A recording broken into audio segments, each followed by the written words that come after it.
En 2020, la riqueza de Bill Gates está evaluada en 119.000 millones. ¿Pero por qué es tan rico? Porque cuando era muy joven, se dio cuenta de que las computadoras eran difíciles de utilizar. En ese momento, solo ingenieros con años de entrenamiento sabían usarlas. Y creó un sistema operativo extraordinario, que le dio acceso a la computación a un público masivo. Hoy, miles de millones de personas eligen usar Windows porque es una herramienta indispensable y barata. Los trabajadores de Microsoft también se beneficiaron, cobrando un sueldo promedio de $161.000 anuales. El que menos gana cobra $78.000 por año. Y muchos gerentes son millonarios. Luego estamos los que no hemos creado nada, pero sabemos reconocer que su genio creativo aporta gran valor a la sociedad y compramos acciones, shares, para tener una parte de ese éxito. Hoy, el 55% de los americanos compran acciones de empresas en la bolsa de comercio. Con ese dinero, las empresas invierten para mejorar sus productos, venden más, ganan más y sube el precio de las acciones. ¿Quién perdió? Nadie. Cuando las transacciones son libres, la regla es que todos ganan.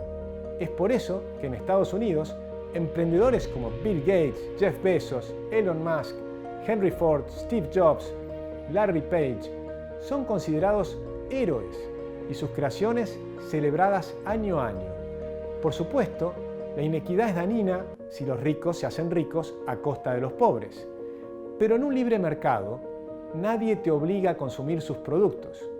Esto solo pasa si existen el amiguismo y la corrupción gubernamental y se otorgan privilegios o protecciones para los empresarios. Por eso, los mercados libres tienen que ser complementados por una justicia que actúe como árbitro evitando los abusos. Pero además, la gente de menores recursos también se beneficia del capitalismo. Los pobres en los países libres son 11 veces más ricos que en los países menos libres. Quienes critican este sistema se concentran en la inmensa cantidad de dinero que posee el 1% más rico, sin ver que lo hacen beneficiando al resto de las personas. Para colmo, se equivocan en los cálculos, porque comparar la riqueza es muy complicado. Por ejemplo, ¿cuánto vale esta casa? ¿$10.000? ¿100.000? ¿1 millón? La respuesta es que depende de dónde está ubicada.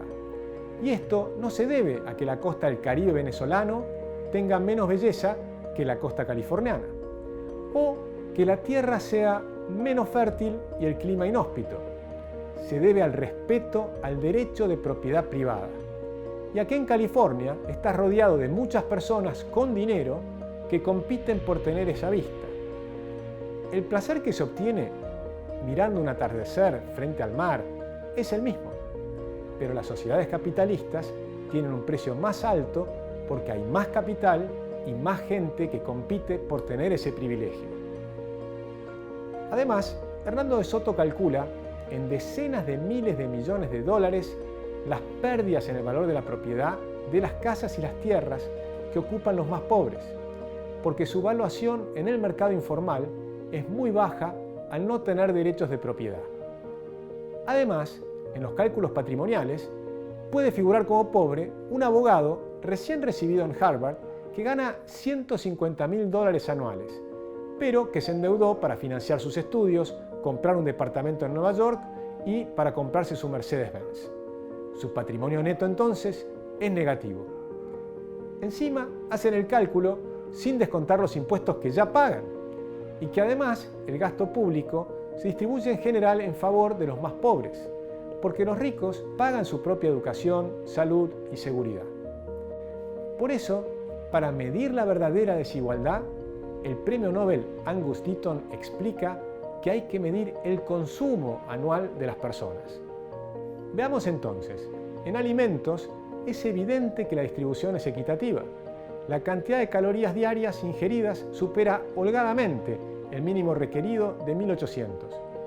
Incluso en países como Estados Unidos, la obesidad suele ser más típica en gente de ingresos bajos que altos, pero por un problema de educación y cultura. Veamos la distribución mundial de los alimentos. pollos, vacas, huevos. Observemos las manufacturas en los países capitalistas, todos tienen celular. Y aún en África, observen el avance. Además, un celular hoy equivale a una inmensa cantidad de bienes valuados en cero, porque este mundo materialista se está literalmente desmaterializando, generando bienes en abundancia a costo marginal cero. Cientos de miles de libros, películas, videos, música, a precio cero. Además, el 99% tiene aire acondicionado, microondas, radio, televisión y por lo menos en los Estados Unidos el 88% tiene auto. Además, está la riqueza intangible, que representa una población cuyo nivel educativo no tiene precedentes. Mientras que en 1820 solo el 12% de la población mundial podía leer y escribir, para el 2016 el 84% estaba alfabetizada. Decir entonces que 62 familias o el 1% se queda con la inmensa mayoría de lo que se produce en la Tierra es simplemente una tontería.